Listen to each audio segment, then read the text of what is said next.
सारे औषधीय गुणों का। क्योंकि संसार में जितने गुण हैं, जितने रत्न हैं, जितने भंडार हैं, जितने औषधियों के गुण हैं, वो भगवती गौ माता में विराजमान है। सारे शरीरों में सबसे बड़ा शरीर, सबसे दिव्य श्रेष्ठ शरीर गौ माता।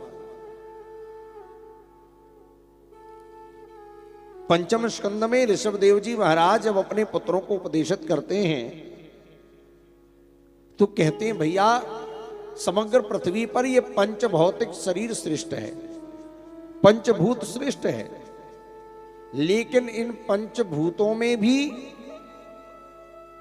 इनकी अपेक्षा में भी पृथ्वी से उत्पन्न होने वाले वृक्षादि श्रेष्ठ हैं, और वृक्षों में भी, इनकी अपेक्षा में भी जो महाराज रेंग कर चलने वाले जीव हैं वो श्रेष्ठ हैं, सर्प, बिच्छू इत्यादि।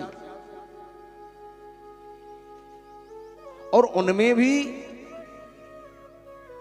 पक्षी श्रेष्ठ हैं, और पक्षियों में भी पशु श्रेष्ठ हैं, और पशुओं में भी, पशु देह में भी मनुष्य श्रेष्ठ है, और मनुष्य में भी महाराज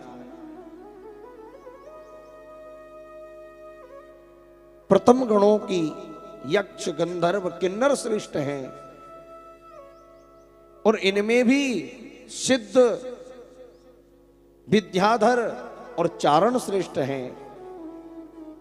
इनमें भी श्रेष्ठ हैं देवता, और देवताओं में श्रेष्ठ हैं देवताओं का राजा इंद्र, और देवराज इंद्र में भी महाराज श्रेष्ठ है प्रजापति, प्रजापतियों में भी श्रेष्ठ है दक्ष, और महाराज दक्ष में भी श्रेष्ठ हैं देवाधिदेव महादेव, और महादेव से भी श्रेष्ठ है ब्रह्मा।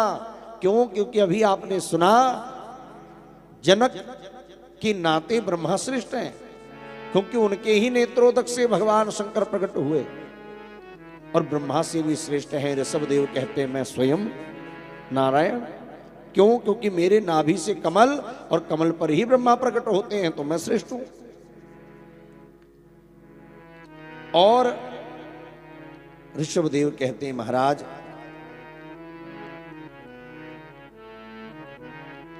इन सब में श्रेष्ठ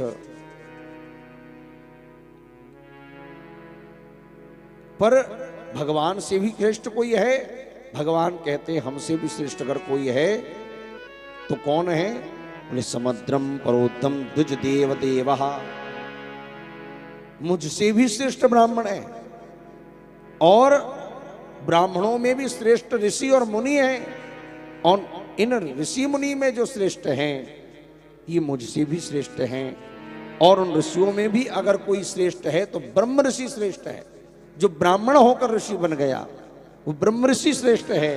और किसी ब्रह्म ऋषि से भी पूछो महाराज, महाभारत में महाराज च्यवन जो ब्रह्मा जी के ही पुत्र, भृगु जी के पुत्र हैं, वो कहते हैं भैया ब्रह्म ऋषि से भी अगर कोई श्रेष्ठ है तो भगवती गौ माता श्रेष्ठ है, जो ब्रह्म ऋषि से भी श्रेष्ठ है। महाभारत अनुशासन पर्व के 51वें अध्याय में महाराज च्यवन का चरित्र है।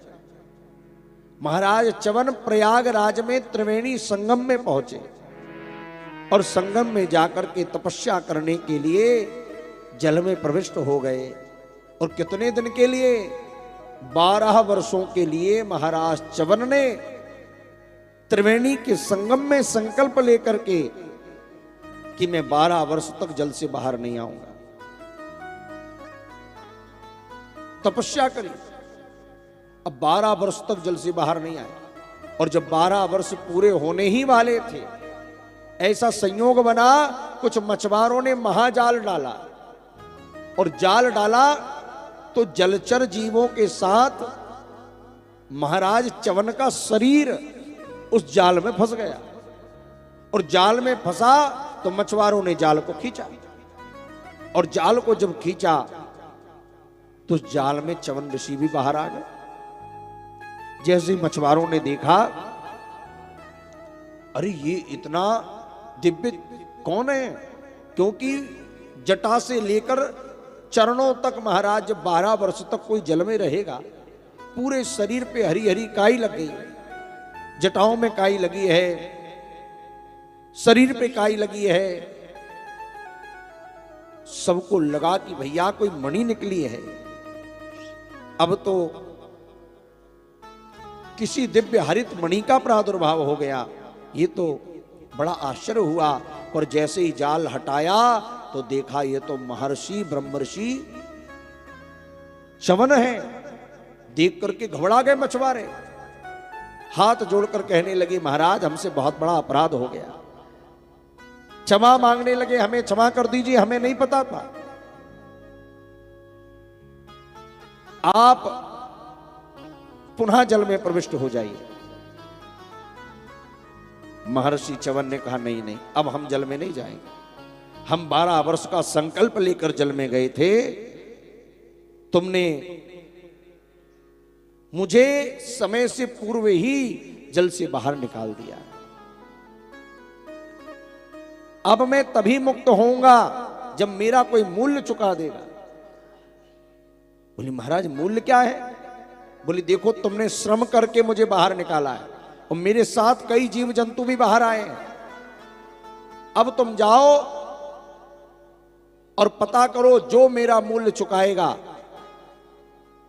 तुम्हें, तब मैं मुक्त होऊंगा, नहीं तो मुक्त होने वाला नहीं हूं। जाल में ही बंधा बैठा हूं। अब मछुआरे घबराए, महाराज प्रतिष्ठानपुर गए, जिसे आजकल झूसी कहते हैं।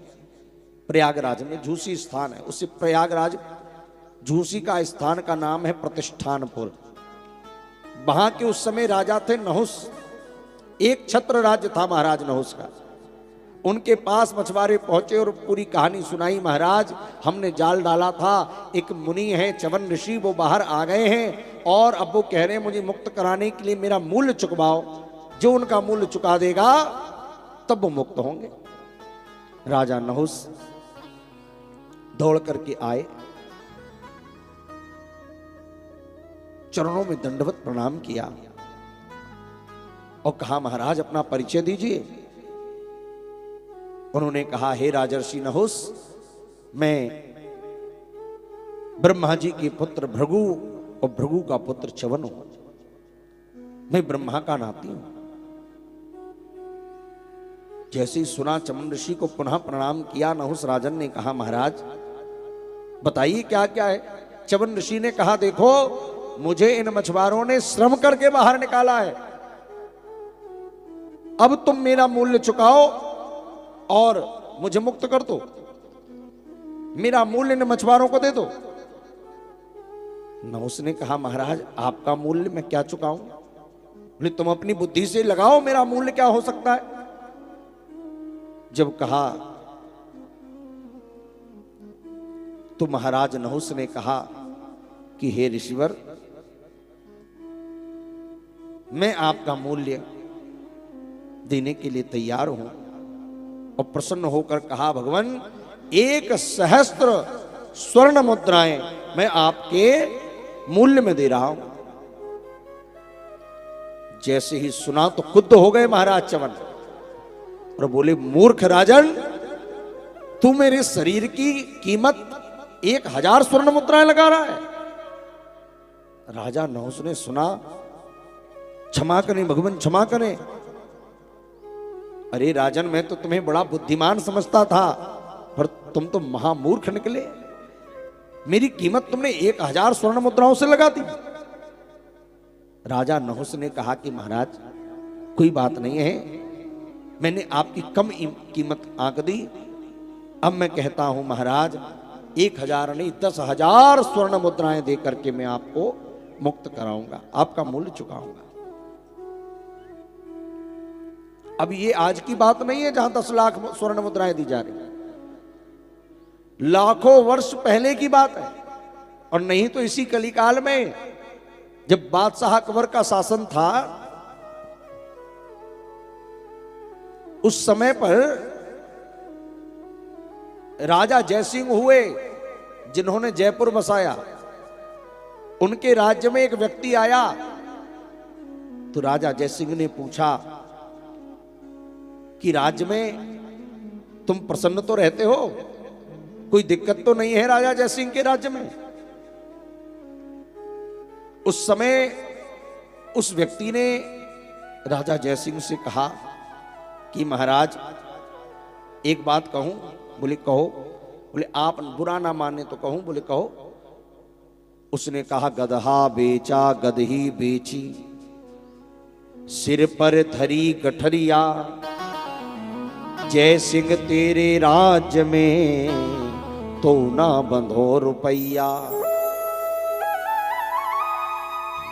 क्या कहा कि हे राजन, हमारे जीवन की एक अभिलाषा रह गई, मैंने अब तक बंधा रुपया नहीं देखा, 1 रुपया नहीं देखा। ये अभी अकबर शासन की बात, 1 रुपया नहीं देखा। मैंने गधे के ऊपर चढ़ा हुआ सारा सामग्री बेच दी, गधही के ऊपर रखी हुई सारी सामग्री बेच दी, अरे मेरे मस्तक पर रखी हुई गठड़िया भी बेच दी। इसके बाद भी राजन एक बंधा रुपया, एक सिक्का भी मुझे प्राप्त अभी तक नहीं हुआ, मैंने नहीं देखा। तो ये अभी की बात है, और उस समय लाखों वर्ष पहले महाराज नहुस 10,000 स्वर्ण मुद्राएं देने की बात कर रहे हैं। जब बात सुनी महाराज च्यवन ने कहा कि राजन ये भी मेरे शरीर की कीमत नहीं है। राजा नहुस बोले 1 लाख स्वर्ण मुद्राएं। महाराज च्यवन बोले इसमें भी मेरे शरीर की कीमत नहीं लगेगी। राजा नहुस ने कहा 10 लाख स्वर्ण मुद्राएं दूंगा महाराज, ये तो आपके शरीर की कीमत लग जाएगी।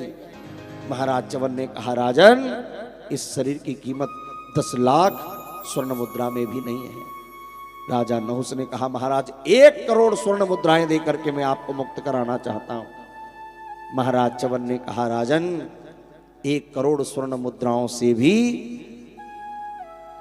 मेरा मूल्य नहीं होगा।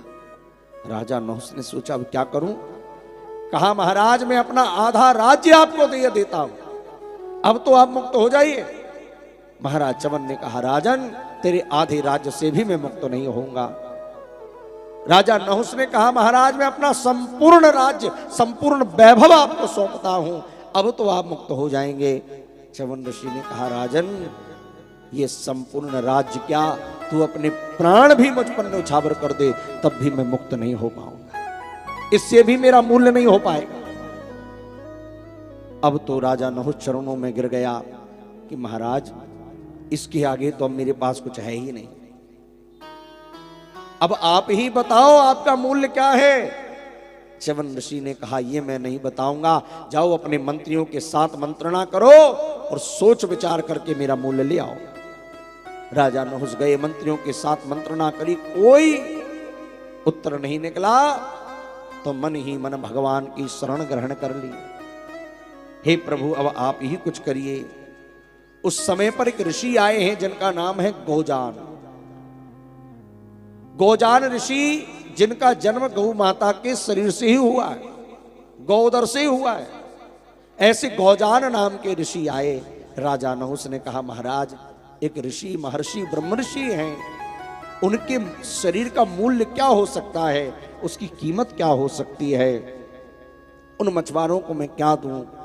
तब उन गोजान ऋषि ने कहा राजन एक ब्रह्म ऋषि के शरीर की का मूल्य एक पयस्विनी गौ माता के बराबर होता है। एक पयस्विनी गौ माता अगर तुमने दे दी तो एक ब्रह्म ऋषि का मूल्य चुक जाएगा। और उस समय बछड़े के सहित गौ माता को लेकर राजा नहुस च्यवन ऋषि के चरणों में गए हैं, जाकर के कहा कि महाराज मैं आपके मूल्य को चुकाने के लिए पयस्विनी गौ माता लाया हूं। जैसे ही च्यवन ऋषि ने सुना आंखों से अश्रुपात होने लगा, राजन तुम तो इतना बड़ा मूल्य ले आए हो, ये मूल्य तो इतना अधिक है, एक गौ माता की बराबरी तो कई ब्रह्म ऋषि मिलकर भी नहीं कर सकते।